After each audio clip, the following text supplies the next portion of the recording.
Welcome to ME 3501L, the online version.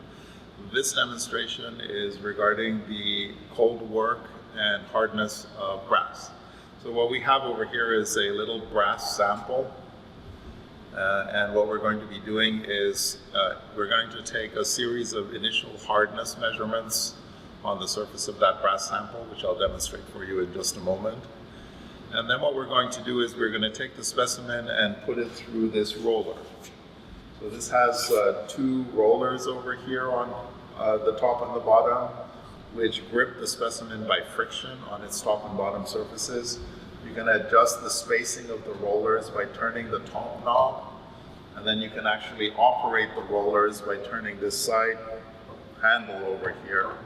And so what we're going to be doing is adjusting the spacing of the roller so that it grips the specimen, and then forcing the specimen through so that we reduce the height. And mostly we're going to be increasing the length of the specimen, but the width will increase as well. In your ME 3150 lab, if you remember when we were talking about rolling operations in a commercial setting,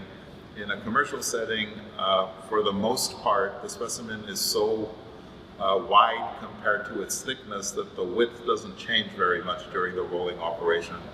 So even though percent cold work in a rolling operation is defined formally by the reduction in the cross-sectional area, which is going to be if you're rolling it in this direction, this is going to be the cross-sectional area that you're going to measure.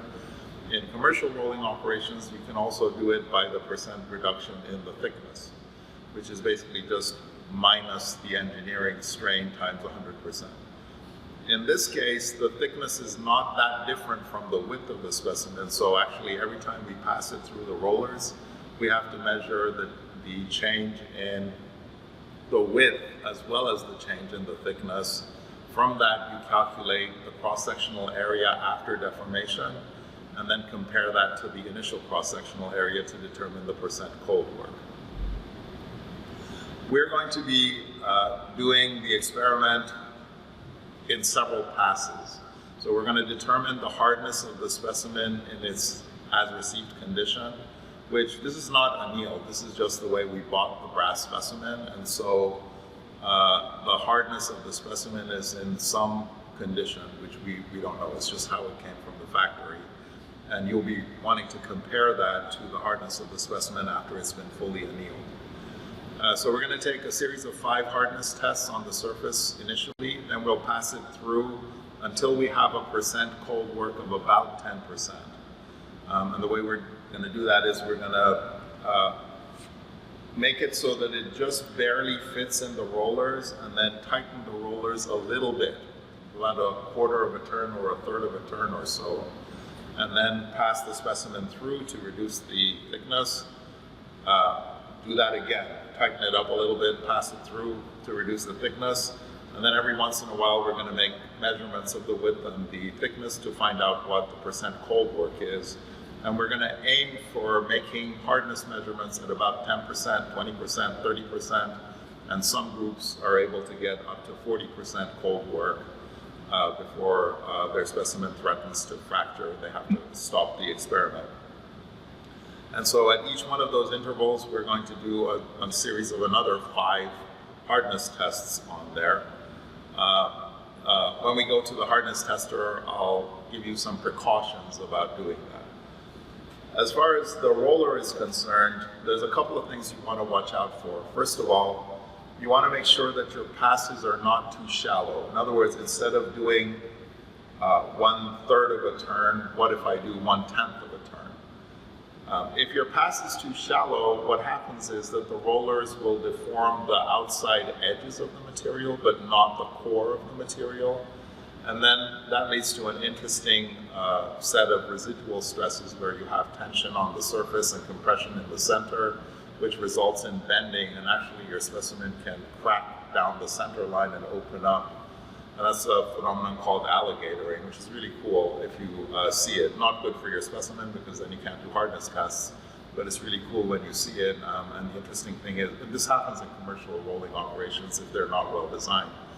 And you can actually see on the sides of it sometimes 45-degree shear fractures, which make it look like the jaws have opened up and you've got sharp alligator teeth on the side. So not too shallow a pass. On the other hand, you don't want too deep of a pass either. If you crank it too much, then it becomes very difficult to turn the handle. And actually, it's possible to break this apparatus. I've had a couple of Husky undergraduates really lean into it and break the gears in the gearbox over there. So you want to, as a general rule, you want to make it so that it takes some effort to deform the specimen, but not too much effort. And you want to pass it through as cleanly as possible, not stopping and making the pass herky-jerky. Okay? The other things that you've got to be aware of with this rolling machine is, because the surfaces are being gripped only by friction, and friction is kind of a dark art. It depends on so many things. It depends on the surface condition of the specimen, the surface condition of the rollers, the amount of lubricant or dirt that you have on the rollers, the spacing, the alignment, all sorts of things come into it. And so the top and bottom roller don't grip the specimen equally strongly. And so as you're passing your specimen through there, what will tend to happen is if one roller is gripping more tightly than the other, it will deform the specimen more than the other one will. And your specimen comes through not flat, but it comes through curved. Now, a slight degree of curvature is no problem. We can still test that on our machine, but our anvil on the machine is flat. And if you start getting a lot of curvature, then that becomes problematic, because you would not want to put a curved specimen on a flat anvil and then try to do a hardness test on the top of it, because what will happen is it will flex and then you get an inaccurate hardness reading. We have a smaller anvil that allows us to measure even moderately curved specimens reasonably accurately, which I'll demonstrate for you on the hardness tester. But to the extent possible, we'd like to avoid a lot of curvature in our specimen. So there's a couple of ways that you can avoid that. One thing that I generally recommend my students do is, if you pass the specimen through this way once and it's starting to curve upward, then for the next pass, flip it over 80 degrees and pass it through this way. And that tends to correct the curvature so that you get less of an intense curvature to your specimen. The other thing that you could conceivably do is you could, when you pass it through this way and it starts curving like this, you could actually rotate it 90 degrees this way and pass it through, and that'll for sure flatten it out. But that introduces all sorts of complications in terms of calculating percent cold work, because if you only pass it through in this direction every single time, this way or this way, then the cross-sectional area you're using to calculate percent cold work is unambiguous. But if you pass it through this way and then rotate it and pass it through this way, then some of the time the cross-sectional area is this one, and some of the time the cross-sectional area is that one, and the percent cold work that you'll calculate will be different based on this one and that one. And so that's not recommended that you do that. It does result in flatter specimens, but it also results in very difficult to interpret data. The other thing that you have to be aware of is when your specimen gets curved, that means that the strain is non-uniform. If the strain were uniform everywhere in the specimen, then it would come out flat. So think about that when you're taking your hardness measurements.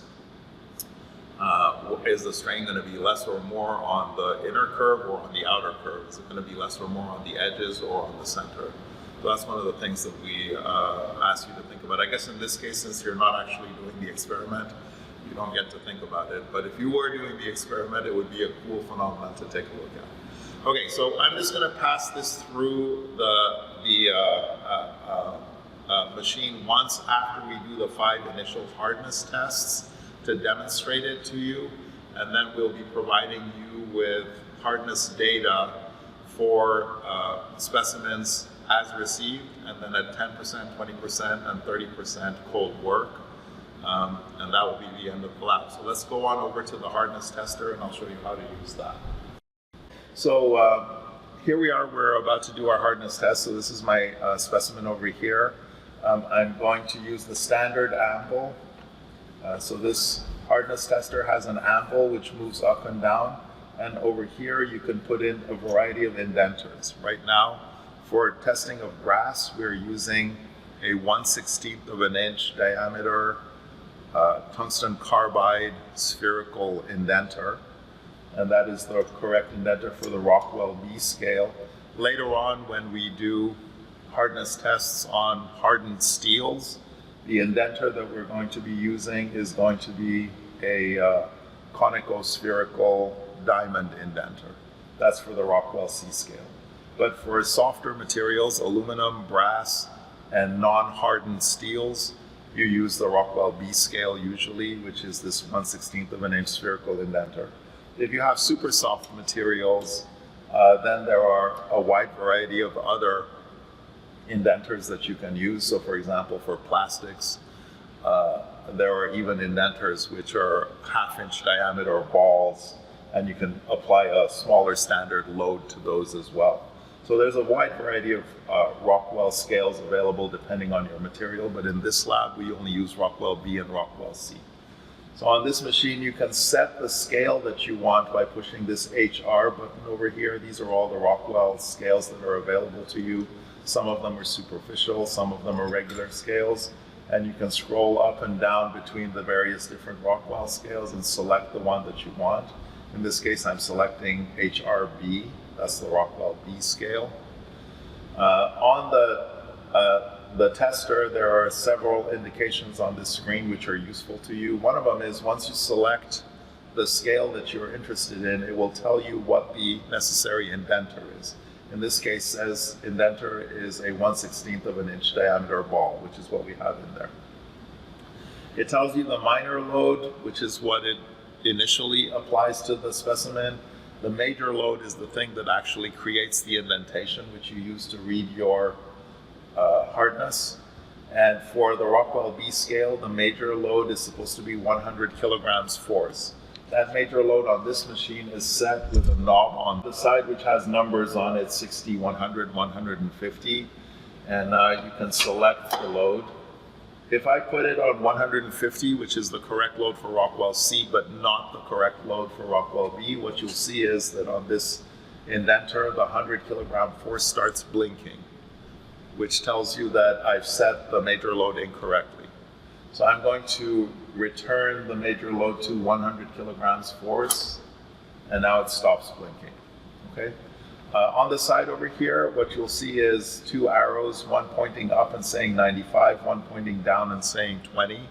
These are the ranges of Rockwell B readings that are considered to be valid readings. If you go above this one or below that one, you'll get a big X on the screen, which tells you that your reading is out of scale and you should use a different hardness scale to make your measurement. If you're within the range of measurement, then you'll get a check mark, which tells you everything is good and you're good to go.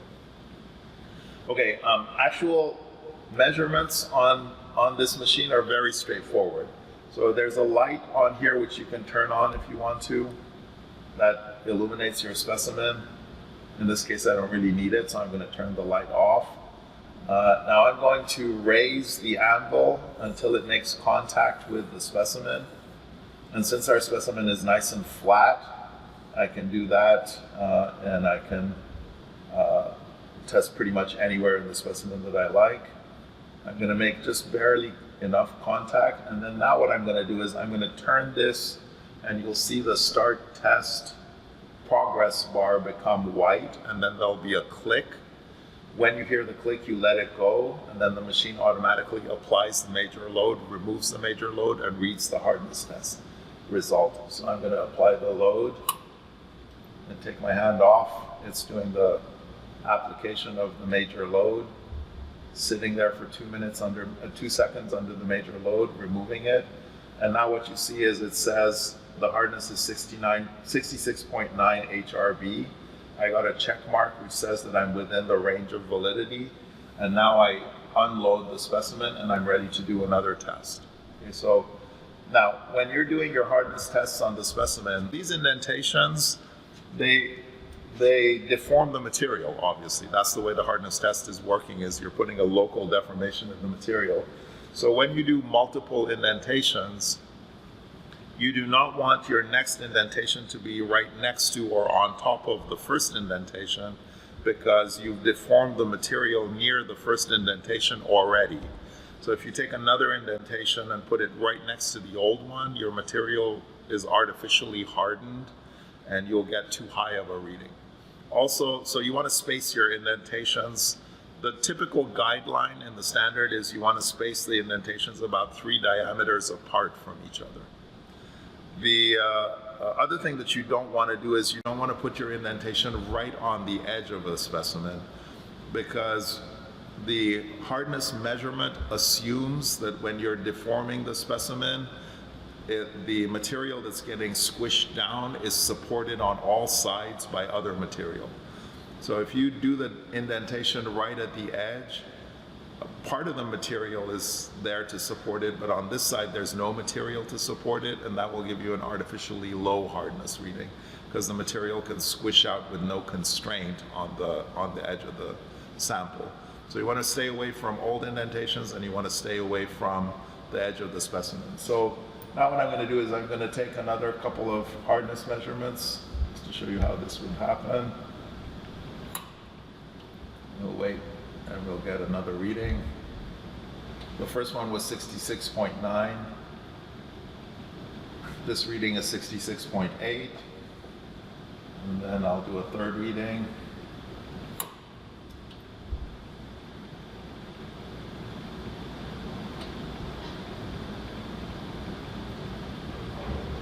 And that one is 67.2. So fairly close to each other, so that's good. As you do the rolling, the scatter in the readings can increase. And you might want to think about why that would be, that the scatter in the hardness readings might increase or not increase, depending on where you take the measurements. You're going to be calculating statistics on the hardness readings yourself.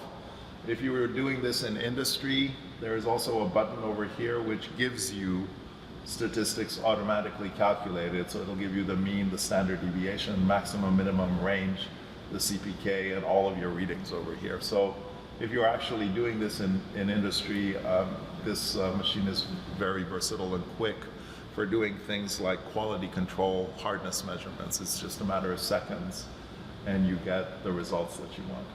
Now, the last thing that I wanted to point out to you on this hardness tester before we proceed with our rolling experiment is this standard anvil is a large flat surface which is perfect for big specimens and giving you a stable base of support.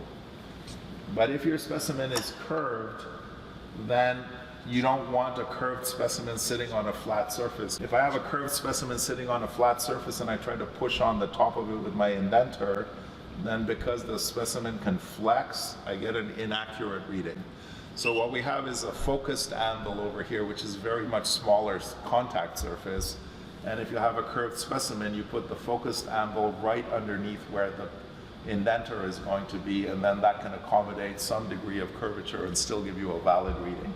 So when the specimen is much more deformed and you have waves in it, you can put this indenter in there, and then as you can see, the indenter comes up just exactly, the anvil comes up just exactly underneath the indenter. So this is you put this anvil in there, and the anvil comes up just underneath the indenter, and then that will allow you to have valid hardness measurements regardless of the curvature of the specimen. So we're going to go back to the rolling machine and just do a couple of passes of the specimen through the rolling machine, and then that will be it for this lab.